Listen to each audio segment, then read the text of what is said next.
Well, Alan, let's start by talking about the final chapter of the story.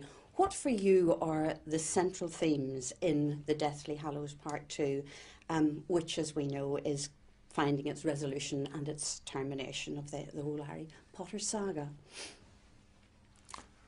At the end of any great story, I suppose, like that, it's got to move towards a happy ending. In one sense, and growing up with Harry Potter, you go from 12 years old to, well, a whole school career. I remember that, what it was like going to school at 11 and leaving at 18. I suppose you get some hindsight. And courage, perhaps, is courage key to this final part? Sure, for everybody, yes, and moral values and choices and right and wrong. How does the Deathly Hallows Part 2 feel in comparison to the rest of the series? I mean, in what ways have the dilemmas and the dangers and the darkness perhaps increased?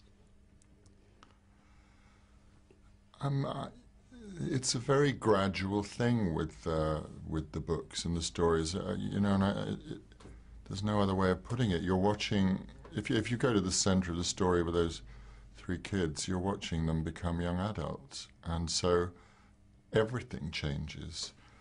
They're three little innocent faces, only 3 foot off the ground at the beginning, and then by the end they're meeting the adults more or less at eye level, and romance has entered their lives, and as I just said, choosing big choices in life. They're becoming adults. So it's incremental. It's not as if you can jump from one film, the one at the beginning, to the film at the end and say, well, this is different from that in these ways. It's very much an incremental piece of masterful storytelling.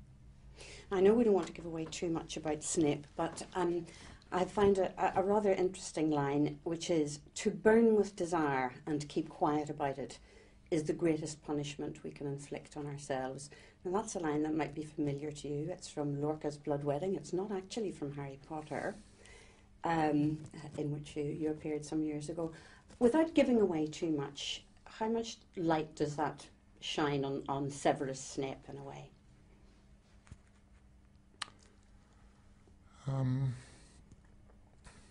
Well, he's very focused.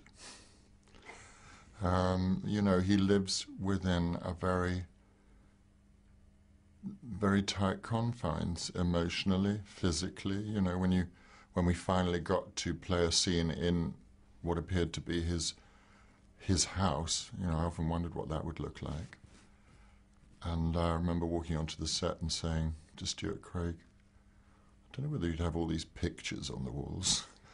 The books I could understand, but in a sense, Stuart was absolutely right. This was the house that his parents built, and in a way, all he does is goes there, and you can't believe that he would go into that kitchen and cook any food. You wonder what he eats. Is there a takeaway somewhere at Hogwarts that he occasionally orders in from? Because you can't imagine that there's any other agenda in his life than the one he's set himself. You haven't spoken much about his character over the years.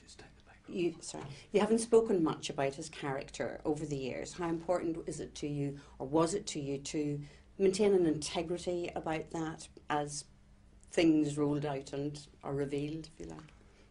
Very important. The world we live in now is one where we leapfrog ourselves all the time, and we have to give interviews about things before people have seen them, and so a lot of innocence is taken away from not just children, because of course grown-ups have been enjoying this series of books, but of course I come into contact with a lot of hopeful little faces clutching whatever is their latest copy of the book, being introduced, and we've all had this experience of being pointed out to children in the street or in some on a red carpet somewhere. And once they get over their confusion that I don't have a load of black hair, then you can see a huge conversation going on with themselves and with this book that has opened up their imaginations. And I've just never wanted to get in the way of that because it's precious.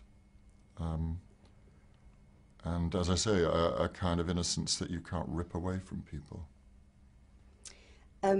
Snape and Dumbledore share some intense scenes. Where do they rank amongst your favourite on-screen moments in the series? When I walked onto the set to work with Richard Harris, that's iconic. And you think, I'm actually sitting in a makeup chair next to this guy, and I've grown up watching him. And then moving on to Michael. Similarly, you know, when I was at drama school, an iconic figure to young actors. So there's that level to it, which is just that you're working with these people. And then there's a human level too, which is you get to know them. And Michael I knew a bit before anyway, but sitting in a makeup chair with Richard Harris and he's talking about Beckett and Shakespeare and Pirandello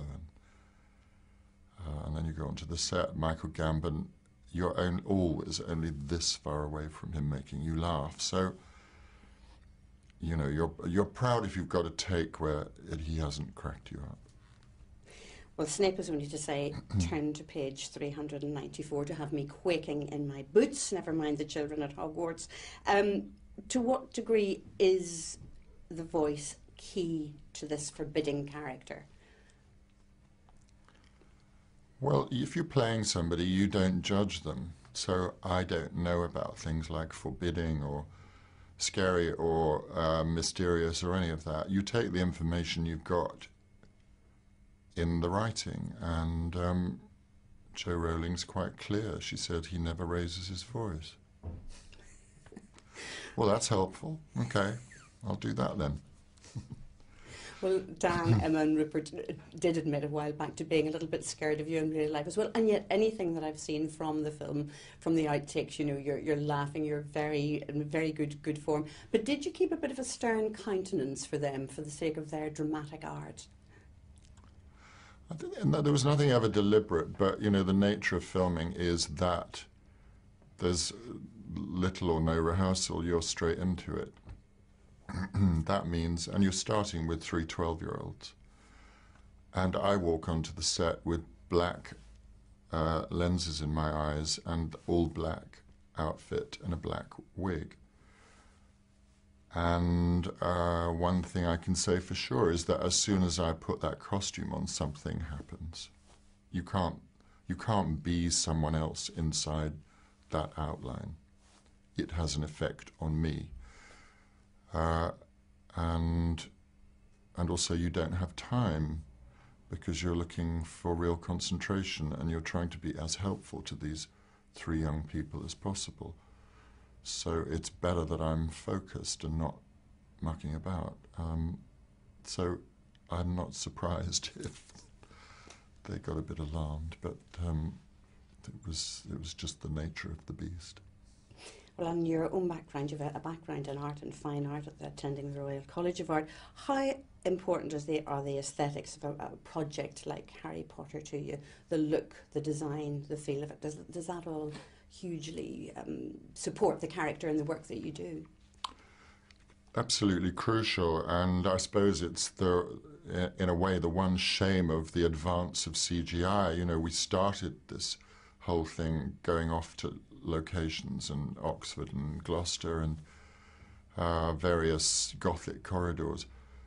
And by the end, or 10 years later, the technique is so sophisticated that you end the film on a pile of old grass with a football stadium of lights around, knowing that they're going to fill in the background. So your imagination really has to work hard by the end of it. But the interiors, we're completely blessed by having absolute genius in Stuart Craig. And there's still a child in me that goes up to a pillar that I'm this far away from it and I know it's made of polystyrene, but I have to tap it because it's so real. Oh no, it's crucial because your imagination is fed.